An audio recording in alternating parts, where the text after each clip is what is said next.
Good evening and welcome to Sports Hour on WNYF. I'm Matt Volz. This is the last Sports Hour of the semester, so a few of us will be decked out in our holiday theme. As you can see, I've got my Bill Santa hat on, and it's fitting because we're going to start with talking about the NFL. I've got Jack Hoadley along with me, and we'll start with our Thanksgiving games. The first game of the weekend, the Chicago Bears and the Detroit Lions. And Jack, could there be a more Bears way to lose a football game? I don't think so, and I don't think there's a more Bears headline than the first ever head coach to be fired on a Friday. That is pretty interesting to me. Matt Eberflus possibly made the worst coaching decision I've ever seen in my 18 years of life during that game Thursday. Yeah, I don't understand. I mean, here's the thing. So the Bears hurrying to the line. Caleb Williams is lining up at the end of the game. The Bears, the one thing you can't do is take a sack. Caleb Williams does take a sack. At this point, it's the head coach's responsibility to sort of bail out his rookie quarterback. You've got one timeout. Either A, use it, or B, what I said, I understood at first when he didn't call the timeout. At first, I said, okay, that's fine. If you hurry to the line, because they didn't lose a ton of yards on the sack, I'm thinking, okay, if you hurry to the line, that's fine. Get up there and either spike it or get up there, run a really quick play, then use your timeout and make sure that you've got a shot at a field goal. And they didn't do either. The Bears got to the line. Caleb Williams has taken forever to call out the play. And at that point, I'm thinking, all right, it's less than ideal. But at this point, Eberflus, call your timeout, make sure you've got time. And then the Bears just never use their timeout. And then Caleb Williams has to throw a Hail Mary pass, and it's incomplete. And the Bears lose again, and the losing streak continues, Jack. Me personally, if Andy Reid did that Thursday, I'd fire him Friday morning. That's how ridiculous that play seems to me. But Detroit, on the other end of things, looking a little human these past couple games against Indy and the Bears. So now you're kind of wondering how they're going to rebound, especially tonight against the Green Bay Packers. Yeah, absolutely. And if you were wondering that, well, the Lions are already off to a pretty good start. They're up 7-0 just about 7 minutes into the game. They've got a big test in the NFC North. They're at home against the Packers tonight, live on Amazon Prime Video. The Lions are a team, they're coming into this game 11-1. The last time Detroit was this good was 1934. And the Detroit Lions are a team that, Jack, I think we can agree, even though they had a couple of games where they haven't necessarily looked as dominant, this Lions team really seems like the real deal. They are the legit farthest away contender in the NFC right now. There's probably not another team that even combats them, let alone the Eagles or the Vikings right now.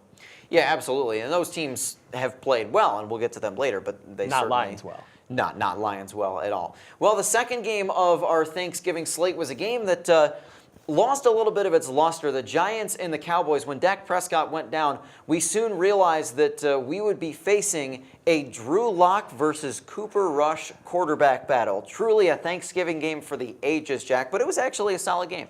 I said 2 weeks on this show that I would not be coming back if we lost to the Giants this week, and of course we didn't, because if there's one thing that we do every year, it's beat the Giants. But I will say that, like, this late in the season, Dallas, they look to be slipping a little bit, but they had a few aces up their sleeve. Now they're back, got some key pieces back on defense. Could be making a playoff push. That might just be the delusion in me, though. I'm going to go with that second one with you, Jack. I'm going to go with that second one. As well as Dallas played against the Giants on Thursday, and I will give them their credit, the Cowboys are not a team that is going to go on some run. Yeah, Cooper Rush had a solid game. And the biggest thing, Dallas, I could see the Cowboys stringing together some wins, but there's some really good wild card contenders in the NFC. I mean, look at the NFC North alone. You're going to have 3 playoff teams out of that division. Detroit, we're assuming, is probably going to win that division. So you've got 2 really good teams in the Vikings and Packers that are going to be wild card teams. That leaves 1 wild card spot open for someone, in the NFC West, assuming San Francisco is possibly out of it. The Arizona Cardinals may win that division, but you've got some other interesting wild card potential teams. The Eagles are probably going to win that NFC East, but Washington absolutely looks like they could be a playoff team. You could have the Tampa Bay Buccaneers making it in if Atlanta wins their division. So I just think there's too many other good teams in the AFC for Dallas to make a run.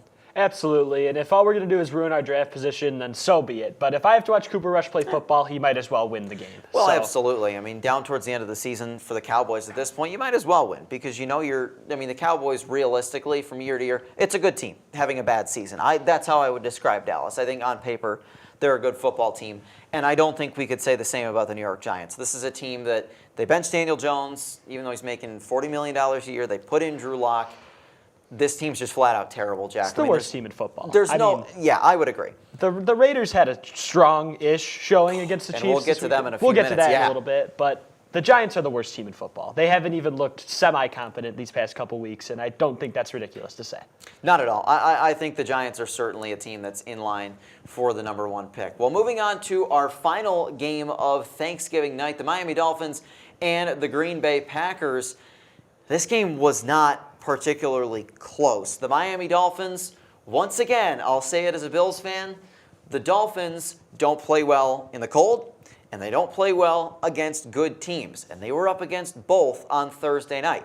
Miami, not a team, I'm sorry, but how can you consider yourself to be a true playoff contender if you've proven time and time again that A, you can't play against good teams, and B, you can't play in weather that's below 60 degrees. The Dolphins are not a serious playoff threat whatsoever. I know that their record is worse than they actually are on paper because they were missing Tua for a few weeks. Sure, I understand that, and I do sympathize with them for that. But the Miami Dolphins, regardless of whether or not everybody's healthy, the Dolphins are not a serious playoff team. I'm sorry, they're just not. I mean, every year, even if Miami makes the playoffs, they fold like a cheap suit in the rain in the first round of the playoffs pretty much every single year. Miami has not won a playoff game in years and years. They haven't won the division since 2008. Oh, by the way, they lost it again. Thanks, Miami, for losing on Thursday night. We'll get to the Bills later on. But for Green Bay, on the flip side of it, this is a Packers team that is going to be in the playoffs, and they look pretty good despite some fear early when Jordan Love went down. Certainly. I mean, Green Bay has they demolished the Cowboys in the playoffs last season. They really haven't looked back. They've looked like a really strong team. Jordan Love has the turnover issues, but they're definitely locking up that wild card spot come January, and I think that they're going to be a very solid team to look for in the playoffs, especially if they can get this win against Green Bay tonight. Yeah, against Detroit tonight. Yeah, absolutely, and that's a huge game for both of those teams. And last I knew, it was still 7-0 in favor of Detroit. That's a really big game for both of those teams. We'll move on to last week's game, the Raiders and the Chiefs on Black Friday. I said it when the game ended. I've said it several times this season, and I'll say it again. Has there been a single team in NFL history that has had more dumb luck on their side than the Kansas City Chiefs? I may sound like a bitter fan, but the Kansas City Chiefs this season have won games on a tight end's foot being out of bounds, a pass interference that should not have been called, a pass interference that should have been called. They've won on a blocked field goal. They won on a botched snap. Listen, I'm not going to take it away from Kansas City. I'm not going to take it away from the Chiefs. They're a good football team. That's definitely true. But this has got to be, Jack, I'm going to make a statement. This is the worst 11-1 football team I've ever seen. I don't know if it's necessarily ridiculous to say that, but 11-1 is 11-1, and honestly, those teams, they find ways to win games like this, and they have, whether it's through black magic or sacrificing Jason Kelsey's career, I don't know. Something like that. They've done something to win all these games, and I think that they're still going to be fighting for it late in January, probably against the Bills. See, I think it's going to be interesting down the stretch. You look at the race for the number one seed in the AFC. Both teams have got 5 games remaining for both teams. You got the Chiefs sitting at 11-1, the Bills at 10-2. The Bills have the head-to-head tiebreaker, and over the course of those 5 games, I would say Kansas City has a significantly more difficult schedule than Buffalo does. The Bills have a very tough test on December 15th against the Lions in Detroit. That's the only game the Bills have remaining against a team with a winning record. They're in LA against the Rams upcoming. Then their last 3 games, home against the Patriots, home against the Jets, at the Patriots to finish out the season. The Chiefs still have yet to play the Chargers, who are above 500. They have to play the Texans, who are above 500. They have to play the Steelers, who are above 500. They have to play the Browns, who, although they're below 500, the Browns are a tough team with a good defense. So it's going to be interesting to see, could the Bills potentially make a run to that number 1 seed? And of course, we'll get to more of that game later. Moving on to some of our Sunday games, the Chargers and the Falcons. And it doesn't look great for Kirk Cousins, Jack. He showed some serious mortality in that game. Absolutely. The Atlanta Falcons, with now what I believe is 3 straight losses, have catapulted themselves right into contention with the Buccaneers for that division. It's just not looking good for them right now. I think it might be time to start giving Michael Penix a look. If you're looking this bad at quarterback with 4 interceptions, 6 in the past 2 games, it's not looking good for Kirk. But I think that they still have a chance to win this division. And the Chargers also look really good. Just to flip it to the other end, the Chargers look amazing. They look like they're primed to make a push. Yeah, I agree. This is a Chargers team that even though Kansas City is sitting at 11-1 and they continue to win their games by the most ridiculous luck you've ever seen week in and week out, I wouldn't be sitting back and celebrating if I'm Kansas City. They've got some tough games left, including one against the Chargers. The Chargers could still catch them. I wouldn't be, sitting back, hanging out, celebrating, popping your mimosas, doing whatever if I'm the Chiefs. I would seriously lock in and get down to business because the Chargers are a team that under Jim Harbaugh, they look like they could be dangerous. And for Kansas City, they're 11-1. How good of an 11-1 football team are they? It's not probable, but it's possible the Chargers could catch them, Jack. Absolutely, and you clearly don't think they're that good of an 11-1 team. So. Not at all. They're the worst 11-1 football team I've ever seen, simply put. An AFC North battle last week, which was a great game and an offensive shootout, which is not usual for AFC North football. The Pittsburgh Steelers and the Cincinnati Bengals. Once again, Joe Burrow plays a good game, and once again, the Bengals find a way to lose, Jack. Now, good game is generous because he did turn the ball over 3 times in this game himself. But I would just like to say that in a group of the AFC, you have teams that could contend. You have the Bills and you have the Chiefs. And then I'm here to say right now, mostly because I don't have to face this take by coming back on the show later, the Steelers are one of those contending teams, and they will be going deep in January. They could beat the Bills, and they absolutely could beat the Chiefs. I will be completely honest. The Steelers, as a fan of a contending team in that mix in the AFC, I will say Pittsburgh scares me more than Kansas City does. Absolutely. The Chiefs, genuinely, if the Chiefs are not at home, I don't think that they're going to go very far. Pittsburgh is a team that could absolutely surprise some people, though, for sure. So we're going to take a short break and come back and recap the rest of last week's NFL action. We'll be back in just a few minutes. Thanks for joining me, Jack. Absolutely. I'm Matt Volz. This is Sports Hour on WNYF.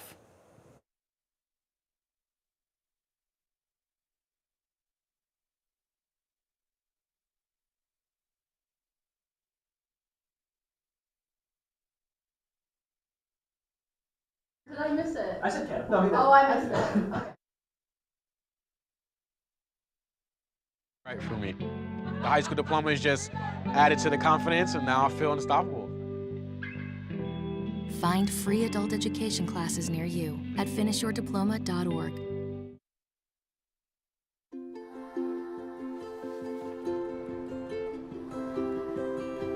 To Sofia and Gabriel, Miss Flores, my little flowers. Even though these old knees can't follow on your adventure to the forest today, these flowers represent my love, so you can take me with you wherever you go, near or far. These stitches and threads join us together. Me, your mother, and both of you. And wherever you see a flower, a bird, a beautiful tree, know that my love is with you as you bring our colorful stories to the world. Make the forest part of your story at a park near you. Find one at discovertheforest.org. There was an old woman who lived in a shoe. She had so many children, she didn't know what to do.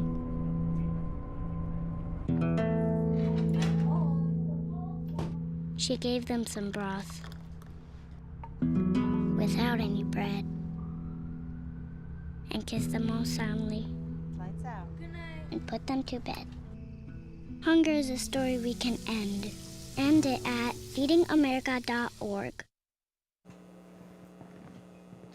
Welcome back to Sports Hour on WNYF. I'm Matt Voltz. I'm now joined by Brock Pappy in a very festive outfit, Brock. Exactly, yeah. I brought all the way from Orchard Park There you go. my grandfather's Santa Claus suit, so just to be festive. I thought you were going to say your grandfather is Santa Claus, which would be kind of cool. You never know. You never know. That's a good point. That's you bring up an excellent never point. know. Yeah. So we'll start the recap with an NFC battle. The Arizona Cardinals and the Minnesota Vikings, a battle between two teams that very well may find themselves playing in January. Probably. But it's interesting to see the Vikings are a team that I said early in the semester on the show, when the Vikings got off to a 5-0 start, that I wasn't really too sure about Minnesota. I wasn't sure how I felt about them. I'm kind of up in the air. The Vikings did get the win, 23-22, a late comeback to beat Arizona, who now drops to 6-6. But the Vikings are a team that, how good are they at 10-2? They're not in the same level as the Chiefs, as getting bailed out by the dumbest luck every single week. Yeah. But Minnesota is a team that you could be looking at as, are they really quite as good as their record, Brock? You never know with I almost said Chiefs. I don't want to speak that name ever again. You never know with the Vikings, honestly, because they're a good team. It's just you never know. Like there's certain weeks where you just like, okay, they're just doing good. The other weeks, just like, it's just, it's like it's a teeter-totter type scenario with the Chiefs. Yeah, they're a team that's very difficult to judge. Yeah. Another game that went down to the wire last week, the Colts and Patriots in New England. Anthony Richardson making some plays. I got to say, as a fan of a division rival, Brock, and you might agree, Drake May kind of scares me a little bit. Drake May looks like he could potentially, even though the Patriots lost this game, Drake May looks like he might be the quarterback of the future in New England. I wouldn't say so, but I do see where you're coming from. He doesn't have that me espresso that like Daniel Jones or like Tom Brady has, but I do see where you're coming from. He has that dog in him, but like I just don't see it. Yeah, he is not. I agree with you there. He's not like the next Tom Brady, so to speak, but he's made some really good plays, and so is Anthony Richardson for the Colts. And this is sort of the importance of, and we'll talk about that too when we talk about the Carolina Panthers in a little bit, but young quarterbacks getting snaps and getting reps. This season has kind of been a story of let the kids play. The young quarterbacks, when they've gotten reps, have struggled early on. We saw that with a few quarterbacks. Anthony Richardson got benched earlier in the season for Joe Flacco, and the Colts ended up sort of rallying with Anthony Richardson. I don't know that it's a Colts team that's going to make the playoffs, but they're a team that's in the hunt thanks to the way Richardson's played the last couple of weeks. Yeah, I do agree with that one. Absolutely. So another AFC versus NFC matchup, the Seattle Seahawks and the New York Jets. Wow. Oh boy, are the Jets a fun team. Wow. How many times, I'm going to sound like a broken record, and stop me if I've said this before. Perhaps, it might be a bad idea if you hand the keys of your entire organization to a 41-year-old quarterback coming off of a major Achilles injury who has more or less gone off the rails. The Jets are finding out the hard way that wasn't such a good idea. And now, if you're the Jets, okay, you fired your head coach. That didn't do anything. You fired your general manager. That didn't do anything. Earlier in the season, you went out and traded for Devontae Adams. That didn't do anything. Where do you go from here if you're the Jets? If I'm the Jets, I'm packing it in. Yes. I mean, I'm not even really, truly considering. You know what it reminds me of, Brock? Yeah. You know, remember that episode of SpongeBob where SpongeBob was told that he shouldn't even go into the salty spittoon. He should just go across the street to that Super Weenie Hut Junior's place. That's what I feel about the Jets. Why even try the rest of the season? I mean, here's the thing for the Jets. Stop. Where do you go from here? Just stop with this nonsense. It's true. You've got so much committed to Aaron Rodgers. Yes. What do you do? Well, just drop them at that point, honestly. But can you, though? You're going to have so much dead cap. You can just go back to ayahuasca. Who gives a crud? You've given your entire organization to Rodgers, and let this be a lesson to teams. regardless of who it is, you can't let one player define your whole organization. Now, in some cases, it's a little bit different. What I'm saying is, don't go out and sign somebody who has major red flags and make them the focal point of your whole organization. Now, you look at teams that draft and develop quarterbacks, different story. The Chiefs with Patrick Mahomes, the Bills with Josh Allen. That's a totally different story. What the Jets did is they went out in free agency. Aaron Rodgers, before he signed with the Jets, had major red flags. This was before any of the stuff came. This was before he got injured or before any of the other outside of football stuff was going on. Rodgers didn't look very good in his last season with Green Bay. And the Jets went out and poured everything into him because they had faith that it would work. And guess what? It didn't, once again. Exactly. It's just incomprehensible how the Jets is at this moment in time. But moving on from that tangent before both of us lose our minds, why not we talk about the Texans real quick? Oh my God. The Houston Texans. Oh my God. It's an interesting situation because the Texans are a team that everyone really thought was going to be a threat at the beginning of the season. At times they've looked like that. At times not so much. They had a game down in Jacksonville, and I have to mention the hit that was laid on Trevor Lawrence was disgusting. I mean, it was Azeez Al-Shaair, who has a history of being a relatively dirty player, lays just a nasty cheap shot on Trevor Lawrence, and then goes out on social media and has the nerve to act like the victim. It's ridiculous, Brock. Whose man's? Whose man's is this that just do like a dirty shot and just like just like whose man's? Like, I'm not a big Trevor Lawrence guy myself, but like, dude, you did a terrible thing, and you're treating it like it's another Kobe Bryant highlight reel. It's like, I don't care who it is, you know, like you have a level of respect for your opponent. You don't do that. It was ridiculous. The Texans do get the win in the game, although it was a pretty close one. One other game, the LA Rams and the New Orleans Saints, a good scouting opportunity for Bills fans for their next opponent. The Rams going into New Orleans and getting the win despite Matthew Stafford not having all that great of a game, but New Orleans does get the win in an otherwise forgettable NFC battle. The Rams are 6-6, and it is a team that maybe could provide some struggles for the Bills, but otherwise it's a game on Sunday that you'd feel relatively confident going into. You never know, honestly, with this team. Their record shows it's 6-6, and with same with the Saints. It's just it's hit or miss. Yeah, absolutely. And the Saints, this is their first game, I believe, that they've lost with their new interim head coach. Another NFC battle featuring NFC South teams, the Tampa Bay Buccaneers and the Carolina Panthers. Once again, the young quarterbacks that are coming in. I got to give Jack Hoadley his credit. He said early in the season when the Carolina Panthers benched Bryce Young for Andy Dalton, he said it was a bad idea. You've got to let Bryce Young play. He has played, and he's played well the last few weeks. And the Carolina Panthers are a team I really feel like they could play some spoiler down the stretch. It's a team that you know that Carolina's not going to be in the playoffs, but they're a team that could provide some headaches for some teams trying to get there. But at the same time, just the Panthers' downfall as well. It's just incomprehensible.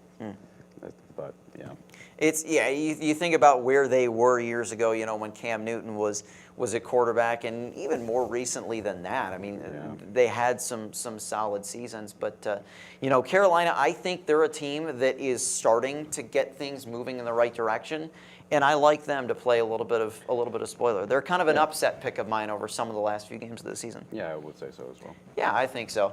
One of the most highly touted games of the week in the 425 slot, the Philadelphia Eagles and the Baltimore Ravens. And the Birds against the Birds. The Birds against the Birds. And I got to say, we don't talk about the kickers a whole lot. Yeah, wow. But Justin Tucker, long thought to be Justin Tucker, the most accurate kicker in the history of the NFL. Justin Tucker misses 3 kicks in a game for the first time in his career. He was booed off the field at M&T Bank Stadium, which was such a shock as the Eagles come away with a 24-19 win. And Saquon Barkley goes over 100 yards again. Not a huge game for him, but does enough to get the win. The Eagles are 10-2 on the season, and now Baltimore finds themselves slipping a little bit further back from Pittsburgh in the AFC North race. Yeah, but Baltimore as a whole has just been slipping for a while, and well,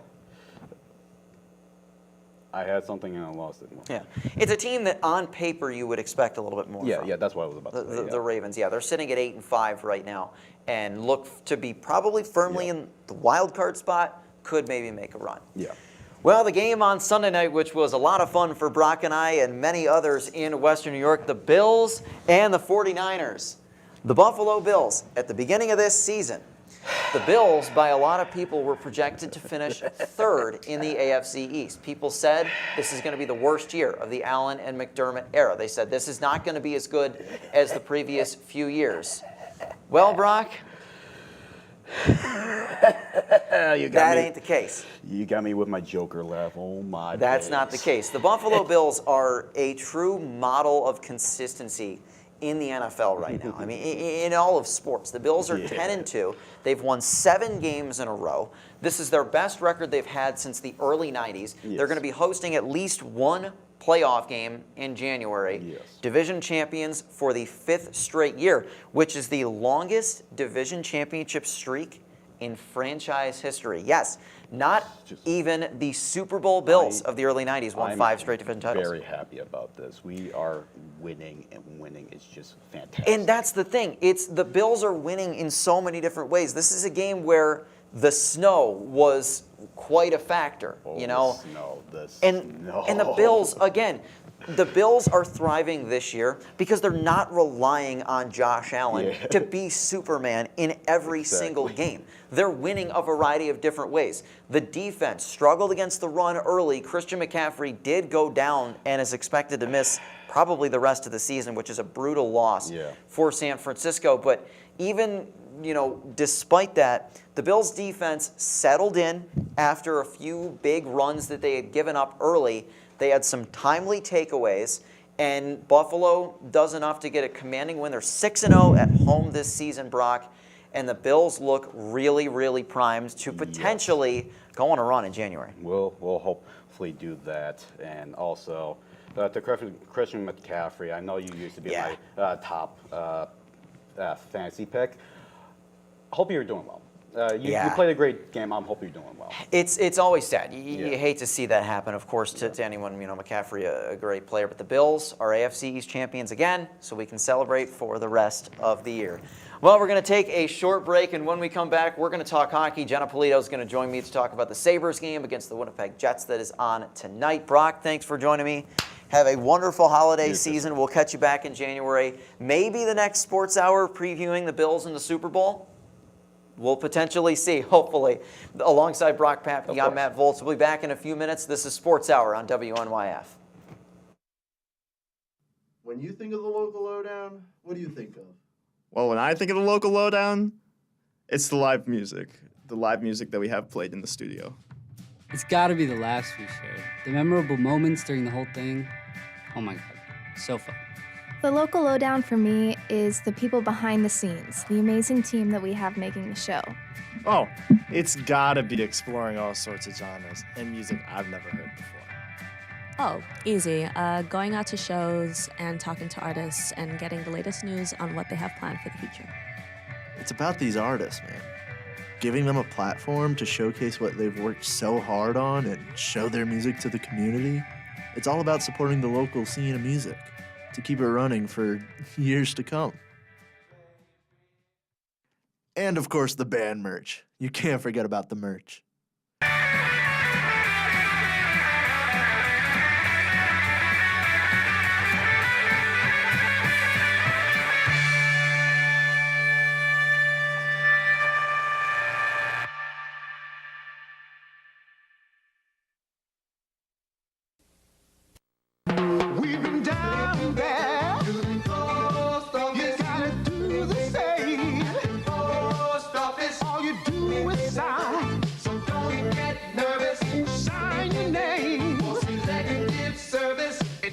No time, just sign on the line at the post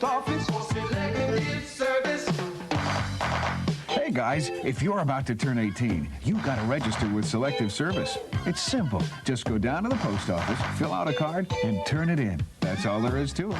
There's no draft now. You're just adding your name to Selective Service's list in case there's a national emergency. So if you're 18 now, Selective Service, you gotta get down.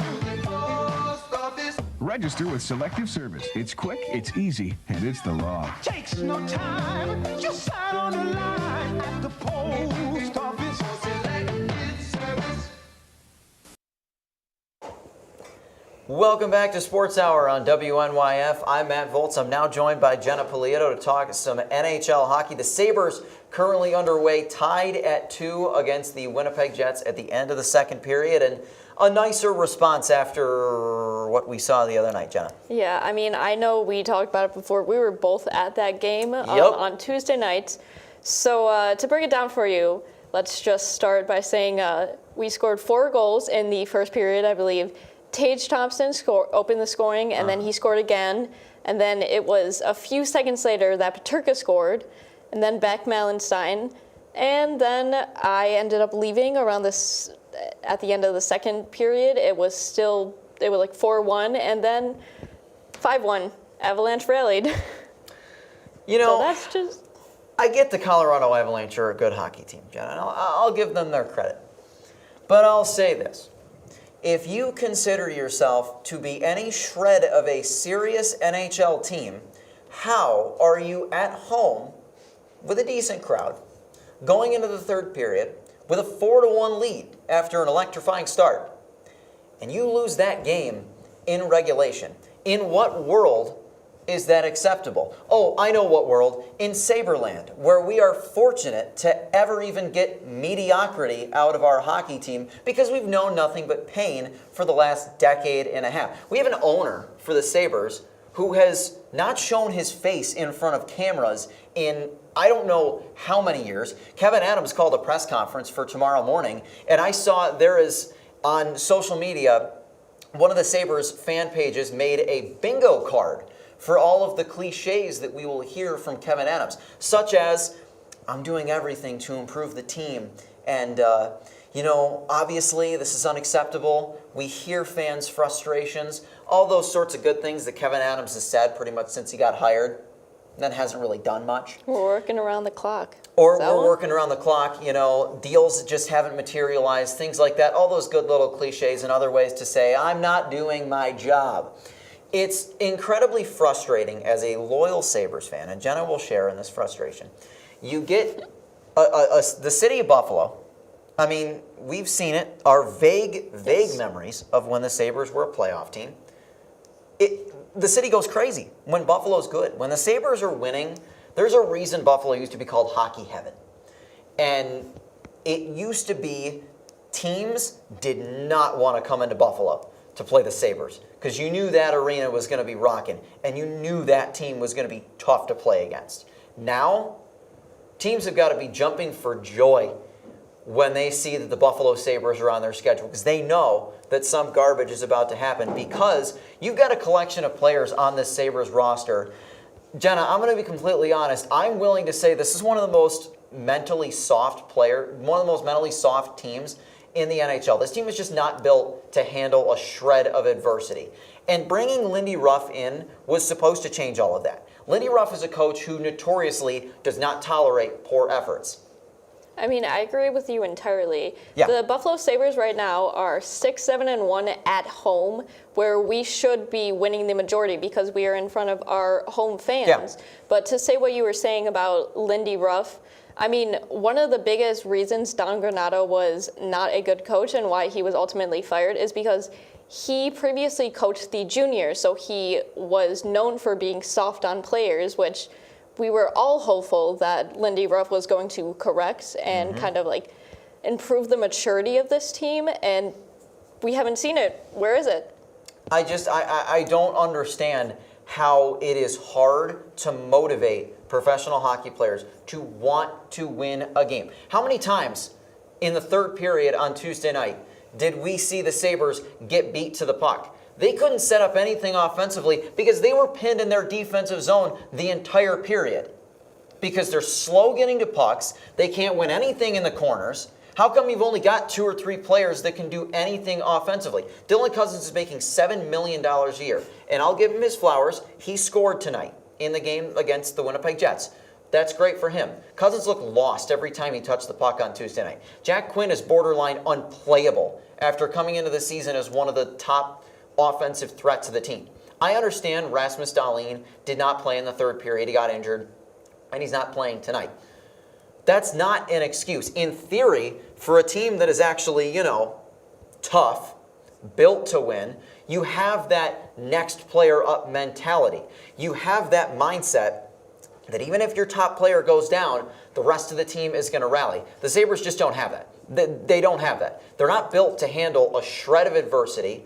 They don't back check well at all. There was a social media account that did a breakdown on the goals the Sabres gave up in that third period. The majority of them, Colorado rushing down the ice. You've got players that are just off for a Sunday stroll, that don't bother back checking or trying to get back and make plays, get their sticks in front of passing lanes. Instead, they just hang back. They chase pucks. They can't win battles in the corner. And it's ridiculous. How do you expect Ukko-Pekka Luukkonen to do anything if your defense has no idea how to clear opposing players out of the front of the net? And on the flip side, the Sabres apparently have no clue how to get traffic to the front of the net.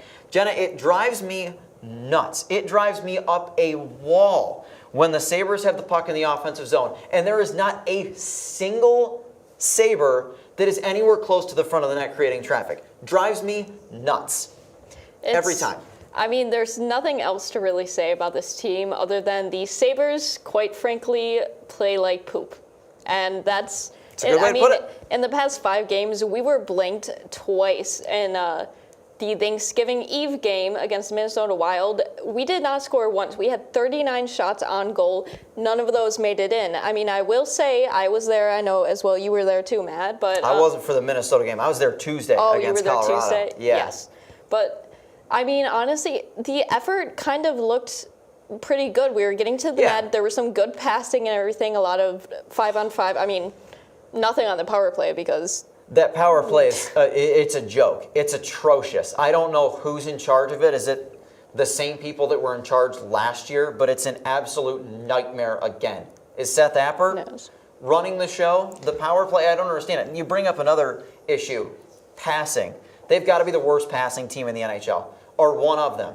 I mean, how many passes do you see that end up in players' skates or that are too far in front or that players have to reach back to go and get? It's ridiculous. You learn how to pass the puck in juniors. You learn that in the AHL. Oh, wait, the most recent AHL head coach is the assistant coach of another losing Sabres team. Forgot about that.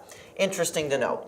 Well, with that game, I guess all we can say is at least we got the gravy boats. At least you have the gravy boat. These, I mean, can we get a close-up on this? But these, they so heavily marketed this, and it's like, guys, let's talk about like actually trying to win games for a second. Yeah. Because I remember before this game, we were on a winning streak, at least 3 wins or something. I remember we were like 3rd in the Atlantic. We all kind of like knew that wasn't going to last and that was just a matter of games Sabres, and everything. But the hope that we had, it was so immense. And just now to see everything that has happened, I think it's safe to say it crushes you. It does crush you. It makes everybody sad. It makes all Sabres fans want to cry. I mean, my gosh, I feel like I wouldn't be surprised if I saw Sabres fans walking away with their mascara running down their faces. But here's the thing. Can you be sad if you've become so apathetic? I mean, how many fans at this point are just saying, I give up? I mean, at least for us, and for me for sure, we've been fans too long. Yes. You love the team regardless. You're never going to give up on them. You'll always be a fan.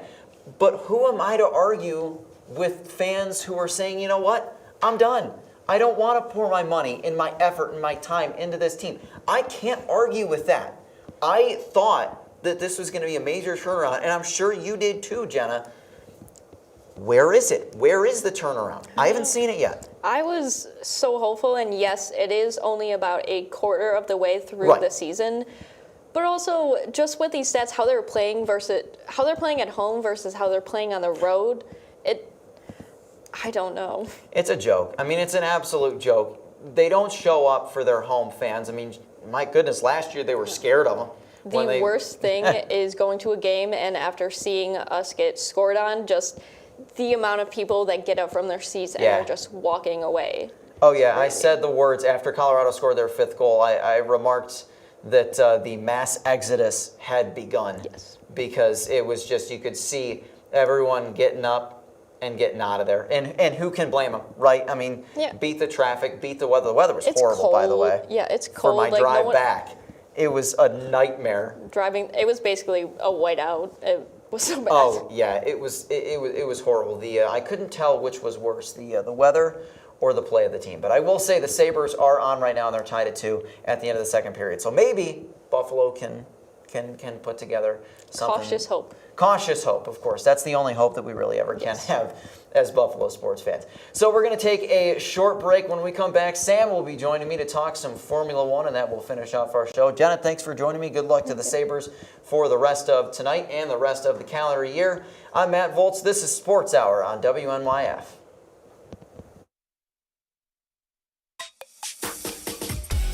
This one's for the real ballers and shot callers, the Sisterhood of Women in Tech. They're discovering cures, building apps, and programming the blockchain. They're CEOs, worldwide hustlers who can make it rain. They're tearing down the old boys club and seeing big gains. Because when women in tech come together, you know they make that change.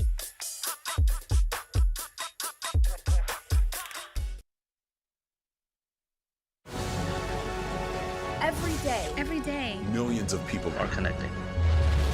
And even though we're overcoming obstacles, watching each other's backs, And banding together. we should still make an effort We should still make an effort. to get to know each other. On a deeper level. Father. Cosplayer, Mentor. actor. It's time we take a step forward It's time we take a step forward. Come together. and discover How accepting our differences can make us stronger.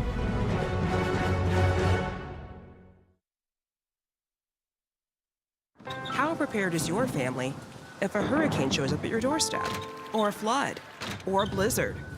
You can't just turn away a natural disaster. That's why it's important to go to ready.gov/plan now. It has the tools and tips you need to make an emergency plan with your family. So if disaster comes knocking, let's go. You'll be ready to help keep your family safe. It's just a pizza. Yes. Make a plan today.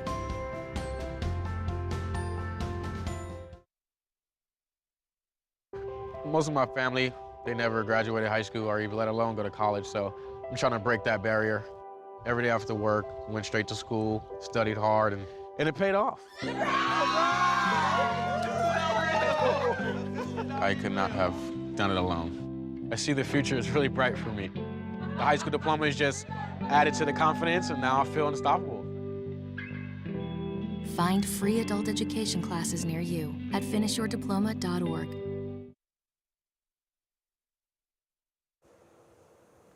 Welcome back to Sports Hour on WNYF for the final segment of our show. I'm joined by Sam Fox to talk about some Formula One. So Sam, how is the season looking so far? So the season is actually coming to an end. Our last race is less than 24 hours away. Well, the weekend is.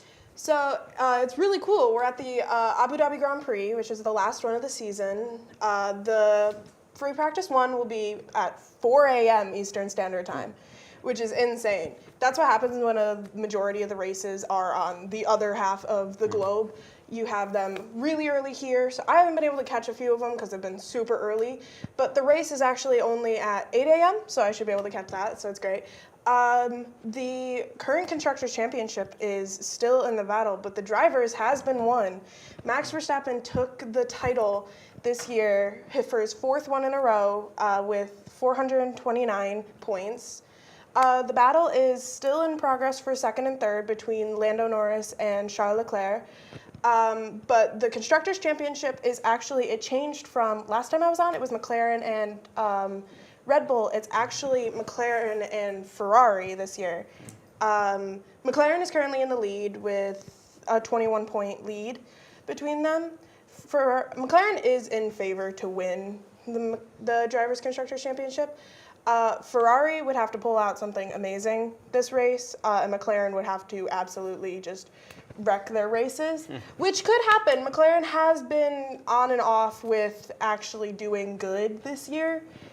It's not very fun being a McLaren fan myself. Oh, yeah. Well, either way, you got to get up bright and early for that. 4 o'clock in the morning, you got to turn on the TV, get your coffee, get a blanket, get some breakfast, maybe an everything bagel or something like that, and just get ready to go and watch the race. I know. I'm super excited for this last race because we could find McLaren winning their first championship in several years. Okay. But I need to cover something before we talk about the drama that's been going on in Formula One recently. There has been news that Formula One is getting a new team joining in 2026. General Motorsports is modernizing for Formula One in their new way of coming. It'll be the second American-based team, and it's amazing.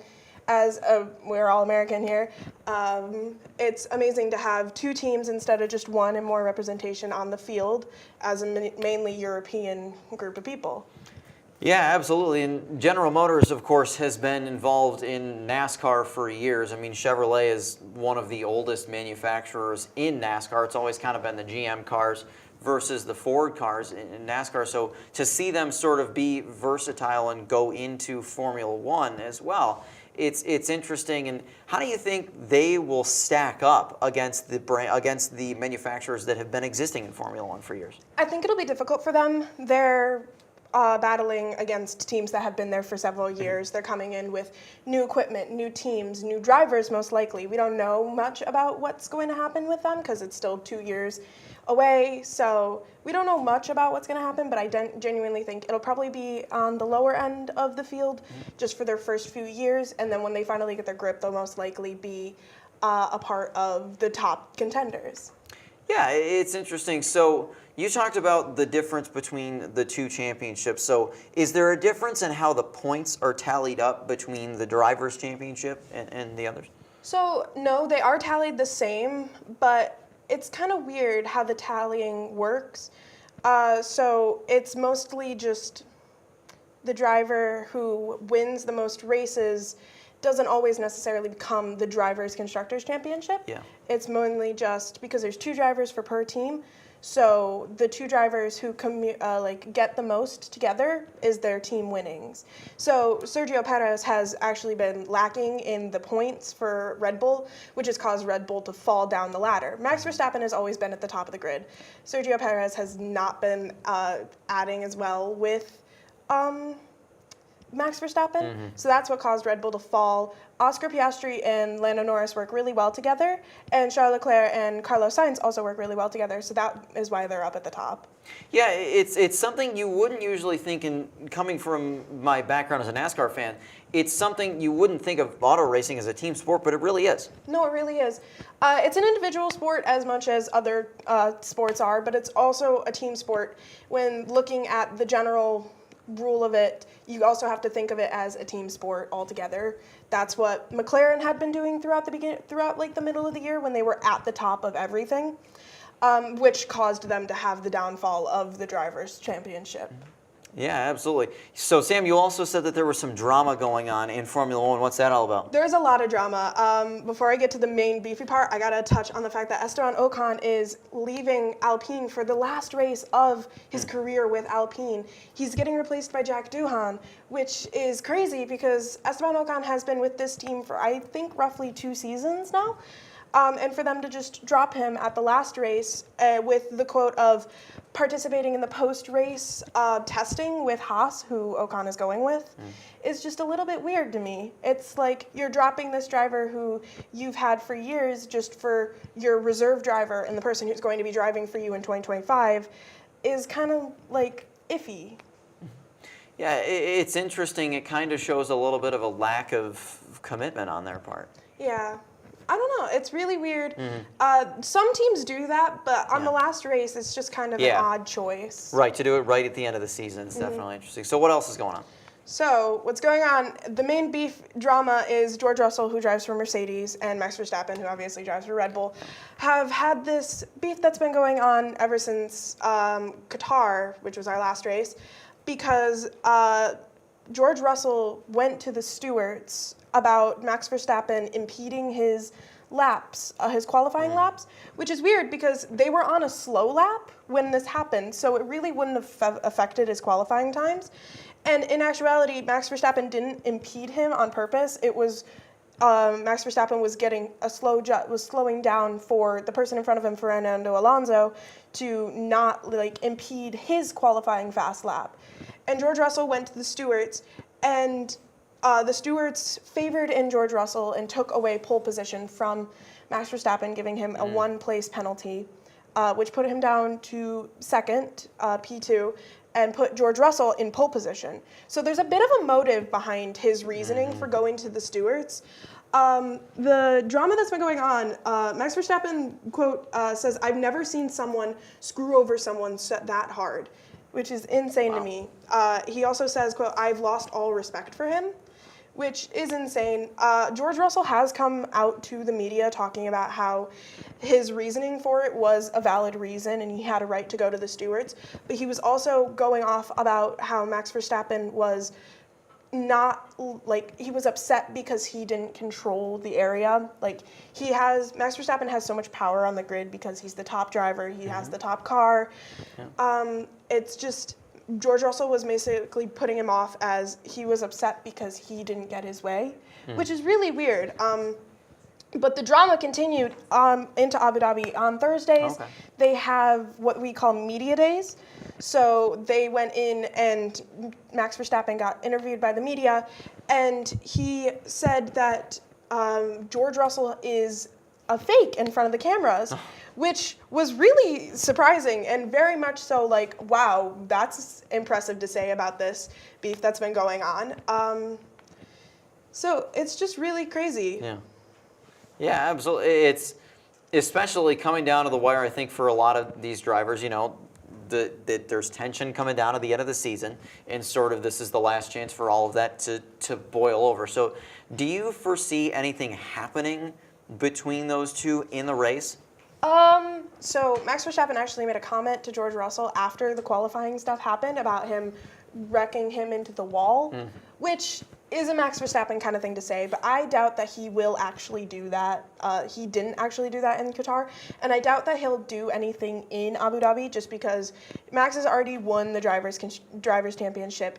Red Bull is out of the standing for constructors championship, so I think he'll just kind of stay out of the way of the people and just try to help his team out the best that they can. I don't think he'll do anything to really affect the races because it's something that happened outside of the racing area. You don't want to bring your beef into actual racing unless it's something that happened on the track. Yeah, you see that a lot of times in NASCAR too. You've got personal disputes between drivers that sometimes they have the mentality that they'll just sort of police it themselves, but that can lead to some dangerous situations sometimes, for sure. Yeah. It's interesting you talk about this sort of beef going on between these two. Is this anything that you see potentially overflowing into next season? It is not likely. There's a 3-month break between the last race and the next race in March. So it's not likely. They'll most likely talk it out. They both live in Monaco, so they know they live near each other. So they'll probably make up. It's likely that it'll stay at a peak of beef for quite a while. But then, obviously, like most rivalries and beef goes, it'll dim down. Yeah. It's not likely that Max Verstappen will hold this grudge. Yeah, absolutely. And from Max Verstappen's point of view, I mean, he's the best driver on the circuit, so you wouldn't expect him to do anything to potentially jeopardize his chances of that. Well, Sam, thanks so much for joining me to talk about Formula One, and thank all of you at home for tuning in all semester. This is the last episode of Sports Hour for this semester, so we thank you all for tuning in. This fall, we will be back in January.